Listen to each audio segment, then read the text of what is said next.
My family ghosted my wedding, but when they saw my 155K Lamborghini on Instagram, Dad texted, "I'm Inez, 32, a tech entrepreneur from Los Angeles."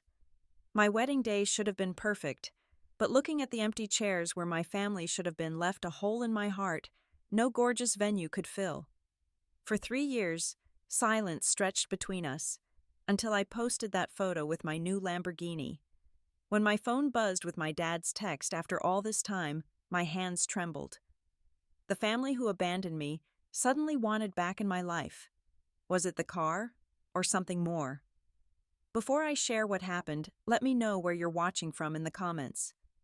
Don't forget to like and subscribe to hear stories about family reconciliation after unexpected success. Growing up in suburban Chicago, I had what many would consider the picture-perfect American family. My father worked as an accountant at a respected firm. My mother taught English at the local high school, and I had two siblings, my older brother Jordan and my older sister Sophia. From the outside, we looked like the ideal family unit smiling in our perfectly coordinated Christmas cards each year. My parents had high expectations for all of us. The unspoken family rule was simple: follow the safe, stable path.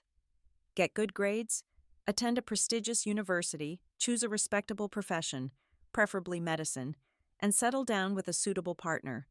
That's what success looked like in our household. But I was different from the beginning.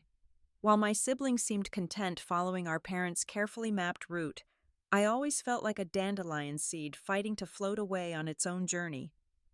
I was drawn to risk, creativity, and entrepreneurship from a young age. When other kids were playing house, I was setting up makeshift stores selling my artwork to neighborhood kids, or creating elaborate business plans for my lemonade stands. I still remember that pivotal family dinner when I was 16. The heavy oak dining table laden with my mother's pot roast, the clink of silverware against plates, and the moment I gathered my courage to share my dreams. "I've been thinking about college," I said, my voice steadier than I felt inside. "I want to study business and maybe start my own company someday." The silence that followed felt eternal. My father set down his fork, his expression a mixture of confusion and disappointment. "Business, Inez, we've talked about this. Medicine is a respectable profession with stability. Everyone in this family has pursued practical careers. Your grandfather was a doctor, I would have been, if not for my colorblindness, and now you and your siblings have the opportunity." My mother reached for his hand. "Your father is right, sweetheart. You're so bright. Why waste that potential on something so uncertain?" Jordan and Sophia exchanged knowing glances across the table. They'd learned long ago not to challenge the family script. "It's not wasting potential," I argued. "Some of the most innovative people in the world are entrepreneurs. They solve problems and create jobs. And most of them fail," my father countered. 90% of startups collapse within the first few years. Is that what you want for yourself? Financial insecurity, constant stress. The conversation went in circles for hours that night. I cried, they reasoned, I pleaded, they insisted. Eventually, I retreated to my bedroom, defeated but not convinced. Despite our differences, family bonds remained strong. I still enjoyed our Sunday brunches, holiday celebrations, and summer vacations to Lake Michigan. I loved my family deeply, and part of me desperately wanted their approval. So I tried to be the daughter they wanted, joining science clubs, shadowing doctors during career day, and smiling through my mother's proud introductions to her colleagues. "This is Inez, my youngest. She's going to be a doctor someday." Deep inside, though, I knew I was living someone else's dream. And eventually, that realization would force me to choose between family expectations and my own path. When college acceptance letters arrived, I chose Northwestern University's pre-med program, partly for its excellence, but mostly because it would keep me close to home and make my parents proud. My first year passed in a blur of anatomy classes, chemistry labs, and study groups. I excelled academically but felt increasingly hollow with each passing semester. Everything changed during my sophomore year when I took an elective business course to fulfill a social science requirement. The professor, Dr. Harriet Winters, had built and sold 3 successful tech companies before entering academia. During her lectures, I felt truly alive for the first time in my educational journey. After one particularly inspiring class about disruptive innovation, I lingered behind to speak with her. Professor Winters, I've never told anyone this, but I've always wanted to build something of my own. My family expects me to become a doctor, but every business class makes me feel like I'm finally where I belong. She studied me thoughtfully before responding. Medicine is a noble profession, but so is creating solutions that improve lives through business. The question isn't what your family wants you to be, it's who you are. That conversation changed everything. The next day, I scheduled an appointment with my academic advisor to change my major from pre-med to business with a focus on entrepreneurship. I felt terrified but more authentic than I had in years. Telling my family was the hardest phone call I'd ever made. I sat cross-legged on my dorm room bed rehearsing my explanation for hours before dialing home on a Sunday evening when I knew everyone would be there.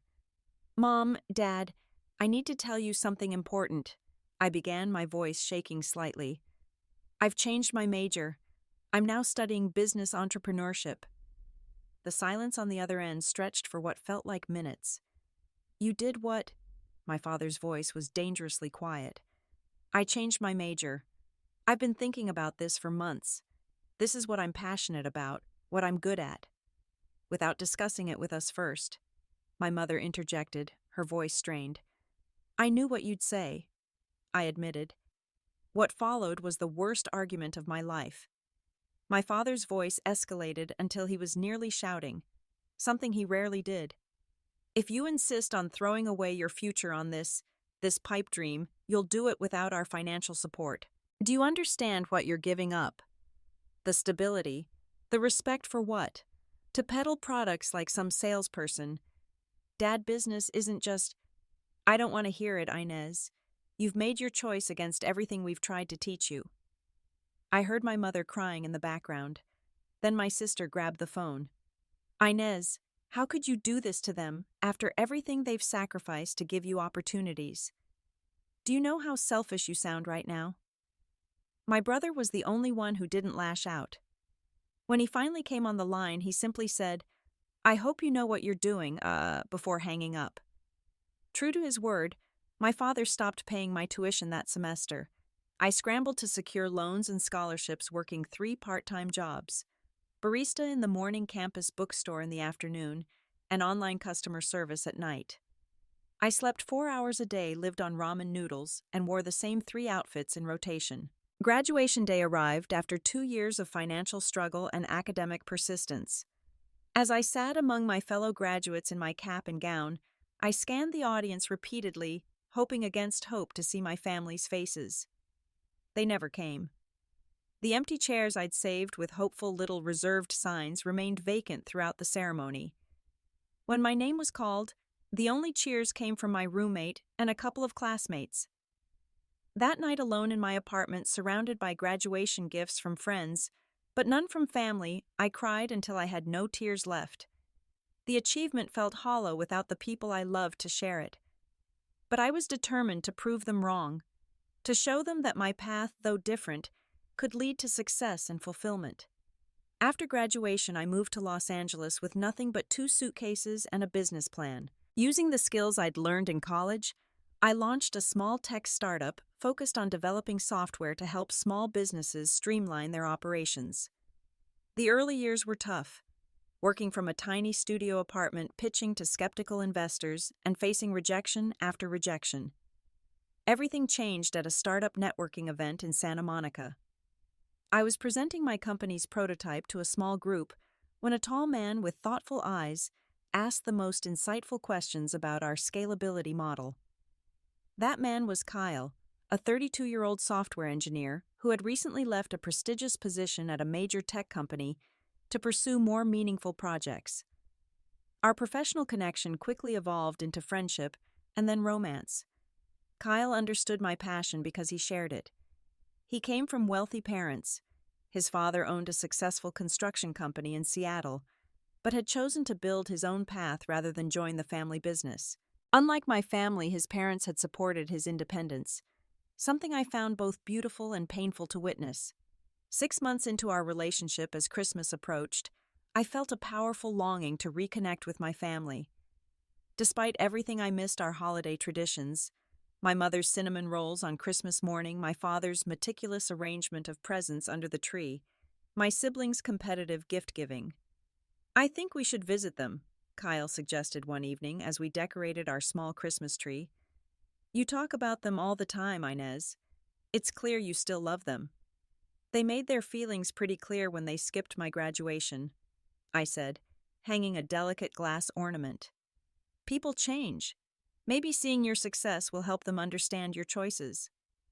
After much deliberation, I called my mother and was surprised when she warmly invited us for Christmas dinner. My heart soared with hope as Kyle and I made the flight to Chicago, a peace offering of expensive wines and thoughtfully chosen gifts packed carefully in our luggage. The initial reunion was awkward but civil. My parents embraced me stiffly, my siblings offered polite smiles, and everyone made appropriate small talk about the weather and holiday traffic. For a moment, I allowed myself to believe healing was possible. Then came dinner when my father turned his attention to Kyle. "So you work with computers?" he asked, his tone suggesting he was inquiring about a hobby rather than a career. "I'm a software engineer," Kyle clarified. "I specialize in artificial intelligence applications." My father nodded dismissively. "Interesting little field. Not exactly medicine or law, but I suppose someone has to fix those machines when they break." Kyle maintained his composure. "Actually, sir, I design the systems that help those machines think and learn. My last project helped develop algorithms that medical researchers use to identify potential treatments for rare diseases." I squeezed his hand under the table, grateful for his patience. "Inez tells us you two met through her business venture," my mother interjected, saying the word business as though it was a temporary diversion rather than my career. "Yes, and I was immediately impressed," Kyle replied. "Your daughter has created an innovative platform that's already helping hundreds of small businesses. You must be very proud." An uncomfortable silence fell over the table until my sister broke it. "Well, at least she found someone in her field, though I always pictured you with a Dr. Inez. Someone stable." That comment ignited a tense exchange that quickly escalated.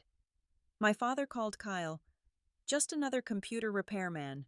My mother lamented my wasted potential, and my sister made snide remarks about tech companies being bubbles waiting to burst. Kyle, despite being insulted repeatedly, remained dignified, a quality that made me love him even more. When we left that night, the fragile hope I'd nurtured for reconciliation had shattered. My family hadn't changed their minds about my choices. If anything, they now extended their disappointment to include the man I loved. On the flight back to Los Angeles, I made a difficult decision. I would continue to love my family from afar, but I wouldn't subject Kyle or myself to their judgment again. I had to move forward, even if it meant leaving them behind. Kyle proposed on a Tuesday evening, exactly 2 years after we met. Nothing flashy or public, just the two of us on the small balcony of our apartment watching the sunset over Los Angeles. He didn't have a ring prepared because, as he explained, he wanted us to choose one together. That thoughtfulness was so quintessentially Kyle that I cried as I said yes. Despite the tension from our last visit, I couldn't imagine getting married without my family present. The little girl in me still dreamed of my father walking me down the aisle, my mother helping with last-minute dress adjustments, my sister serving as maid of honor, and my brother giving a heartfelt toast.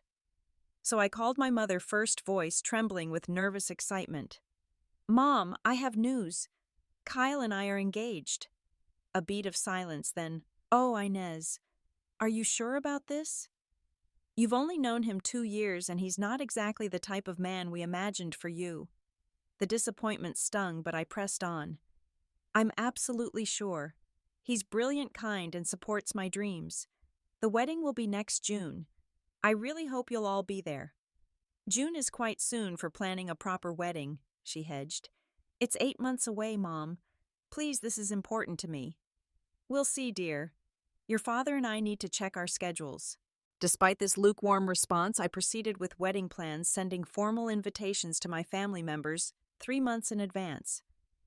I even called my sister personally to ask her to be my maid of honor. "I'm sorry, Inez," she replied, her voice devoid of genuine regret. "I don't think I can commit to that. June is a busy time at the hospital, and with the kids' summer activities starting. And honestly, I hardly know Kyle. Wouldn't one of your California friends be more appropriate?" One by one, the responses trickled in. My brother claimed an unavoidable conference in Europe. My aunt and uncle cited their son's high school graduation the same weekend. My cousins had summer internships they couldn't leave. The final blow came when my mother called to inform me they wouldn't be attending either. "Your father and I have booked a cruise for our anniversary that week. It's been planned for months, non-refundable. Mom, I sent the save-the-date card 6 months ago. You never mentioned any cruise." A telling pause. It must have slipped my mind. Later, I discovered through a family friend that my parents had booked the cruise just 2 weeks after receiving my wedding invitation. The truth was undeniable. My family had collectively decided to boycott my wedding. Their absence wasn't circumstantial, but intentional. The day I had once dreamed about arrived with mixed emotions. Kyle's family came in full force: his parents, 3 sisters, grandparents, aunts, uncles, and cousins. They helped with decorations, organized the rehearsal dinner, and embraced me completely. My side of the guest list consisted entirely of friends and colleagues. The most painful moment came when I stood alone in the bridal suite, ready to walk down the aisle with no father to escort me. I had thought I was prepared for this reality, but the finality of it hit me like a physical blow. Tears threatened to ruin my carefully applied makeup. Then Lisa, my best friend since college, knocked on the door. "You're not walking alone," she said firmly. "I know I'm not your dad, but I'd be honored to stand in." With Lisa by my side, I entered the ceremony venue. The aisle seemed impossibly long as I passed the empty front row seats I'd reserved for my family, marked with small, "Reserved for family of the bride" signs that now felt like monuments to their absence. Kyle's eyes, filled with love and concern as he watched me approach, gave me the strength to keep walking. When the officiant asked, "Who gives this woman to be married?" the traditional response that should have come from my father was replaced by Lisa's clear voice. "She gives herself with the love and support of her friends." The reception was beautiful. We danced, laughed, and celebrated with the people who had chosen to be there. But when the photographer arranged everyone for family photos, the asymmetry was striking. Kyle surrounded by his large, loving family on one side, and me standing with just friends on the other. That night, after all the guests had gone, and Kyle was asleep beside me, I silently grieved the family relationships I had lost. Not because I regretted my choices, but because I wished they could have accepted them, accepted me, as I was. The years that followed our wedding were transformative for both our personal and professional lives. The small startup I had nurtured from my studio apartment expanded dramatically after securing significant venture capital funding. My software platform for small businesses gained traction nationwide, then internationally growing from a team of 5 to over 100 employees. Kyle and I worked relentlessly, often spending 18-hour days at the office during crucial product launches or funding rounds. We supported each other through the stress setbacks and eventual triumphs that came with building a successful tech company. During those 3 years, I had no contact with my family. No birthday calls, no Christmas cards, no congratulatory messages when our company was featured in major business publications. Their silence was a wound that never fully healed, an absence I learned to live with but never quite accepted. Kyle understood without me having to explain. On difficult days when a memory would surface unexpectedly, my father teaching me to ride a bike, my mother braiding my hair, my siblings and I building snow forts in winter, he would simply hold me and let me feel whatever emotions came. After a particularly successful quarter with our company valuation reaching 8 figures, Kyle suggested we celebrate. "You've worked harder than anyone I know to get here," he said one evening as we reviewed the quarterly reports. "You deserve something special, something just for you, not the business." That weekend we visited a luxury car dealership, I had never been particularly interested in cars beyond their functionality, but when I saw it, a sleek midnight blue Lamborghini Huracan, something shifted. Perhaps it was symbolic, a tangible representation of how far I'd come from that struggling student working 3 jobs to pay tuition. "It's beautiful," I whispered, running my hand along its smooth exterior. "Want to take it for a test drive?" Kyle asked, already signaling to the salesperson. The power, the precision, the sheer joy of driving that machine settled something in me. It wasn't about flaunting wealth. It was about acknowledging my journey. When we returned to the dealership, I made the decision to purchase it, something my practical younger self would never have imagined possible. A week later, I took delivery of my new car, $155,000 of engineering perfection. Kyle insisted on taking photos of me beside it for posterity. "These are amazing," he said, reviewing the images on his phone.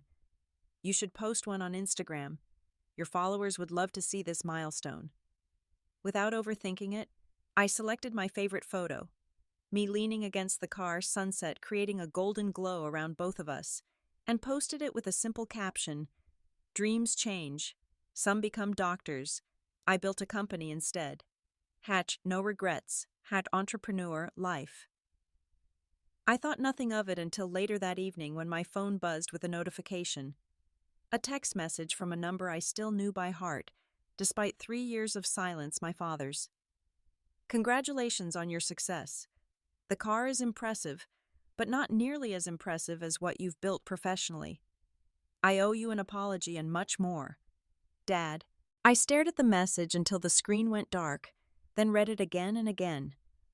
After 3 years of complete silence, nothing on birthdays, holidays, or even when my company made national news, it was a photo of an expensive car that finally prompted contact.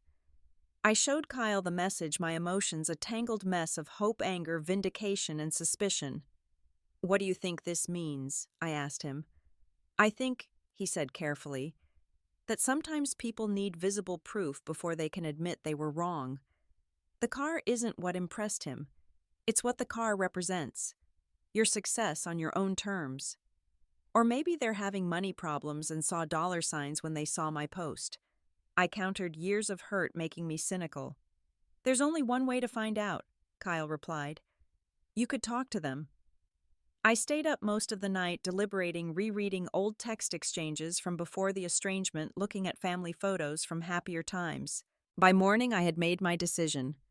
I responded to my father's text with, "Thank you. I'd be open to talking if you're serious about that apology." His reply came almost immediately. "More serious than I've ever been about anything. Name the time and place." We agreed to meet at a neutral location, a quiet cafe halfway between downtown Los Angeles and the airport where my parents would be flying in from Chicago. Kyle offered to come with me, but this was something I needed to do alone. I arrived early, choosing a corner table that afforded some privacy. As I waited, my thoughts raced through possible scenarios. Would they try to justify their absence from my wedding? Would they ask for money? Would they finally acknowledge that my path had been valid all along? I rehearsed responses for every possibility, determined to maintain my composure regardless of what happened. When they walked through the door, I almost didn't recognize them. My father's hair had turned completely gray, his posture slightly stooped compared to the commanding presence I remembered. My mother looked thinner, fine lines around her eyes more pronounced. They had aged years beyond the actual time that had passed. They spotted me and hesitated, uncertain of their welcome. I didn't stand to greet them, merely nodded toward the empty chairs. They approached cautiously, like people approaching a wild animal they weren't sure was tamed. "Inez," my father said, his voice rougher than I remembered. "Thank you for meeting us."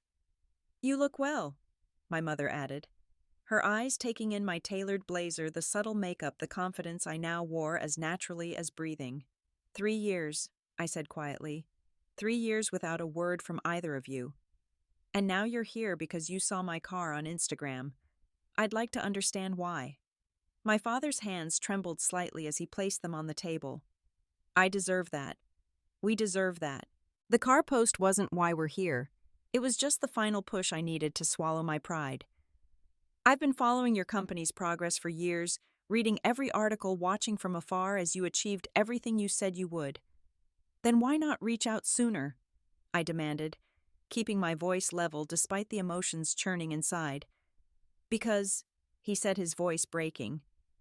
Admitting how wrong I was became harder with each success you had without us. The more you accomplished, the more obvious our mistake became, and the more impossible it seemed to bridge the gap. My mother reached for my hand across the table. I allowed the contact but didn't return the pressure.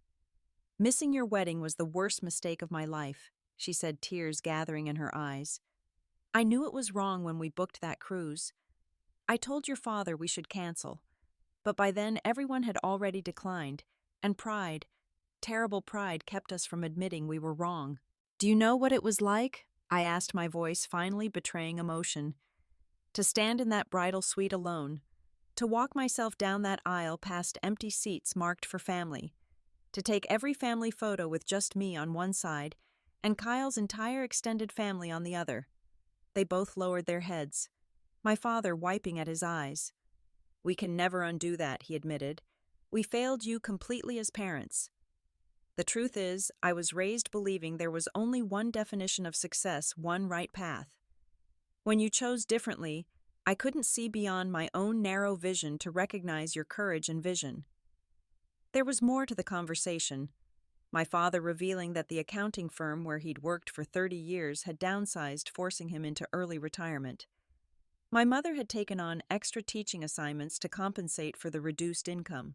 Their financial security, once the altar at which they had sacrificed our relationship, had proven fragile after all. I couldn't help but wonder if their financial situation had influenced their sudden desire to reconnect. When I carefully broached the subject, my father's reaction surprised me. Is that what you think of me? That I'd abandon my own daughter, miss her wedding, then crawl back when I need money? The pain in his voice sounded genuine.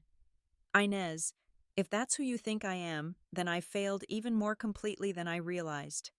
I studied his face, searching for signs of deception. Then prove it. If this isn't about money, if you genuinely want to rebuild our relationship, show me. What happened next stunned me. My father, a man I had never seen display vulnerability in all my childhood years, slid from his chair and knelt beside my table in the middle of the cafe. I was wrong. About everything. About what success means, about what makes a life worthwhile, about how a father should love his daughter. I let my ego and narrow-mindedness destroy our relationship, and I will spend the rest of my life trying to make amends if you'll give me that chance. Tears rolled down his cheeks openly. Now this man who had once told me that Dawsons don't cry in public. My mother joined him, both of them kneeling beside my chair, heedless of the curious stares from other patrons. In that moment, seeing them stripped of pretense and pride, I finally believed their remorse was genuine. The wall I had built around my heart began to crack, letting in the possibility of reconciliation. That cafe meeting marked the beginning of a long, sometimes difficult journey of family reconciliation. I agreed to dinner the following evening where my siblings would join us at Kyle's and my home in Los Angeles. The reunion dinner was tense initially. My sister arrived defensive, my brother uncomfortable. Kyle, ever my rock, created a warm atmosphere with good food and carefully selected wine, giving everyone space to navigate the awkward first moments. Slowly, as the evening progressed, old family dynamics began to soften. My sister admitted she had followed my company's growth through industry publications since she worked with several healthcare startups as a physician. My brother revealed he had used my software platform in his own business without telling me, finding it surprisingly effective. High praise coming from him. I always thought you were the brave one, he confessed after his second glass of wine. Even when Mom and Dad were saying you were being foolish, I secretly admired your courage to choose your own path. The healing process wasn't instantaneous or without setbacks.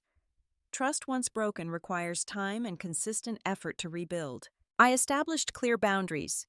I would welcome them back into my life, but wouldn't tolerate further judgment of my choices or disrespect toward Kyle. My parents returned to Chicago but made regular trips to visit.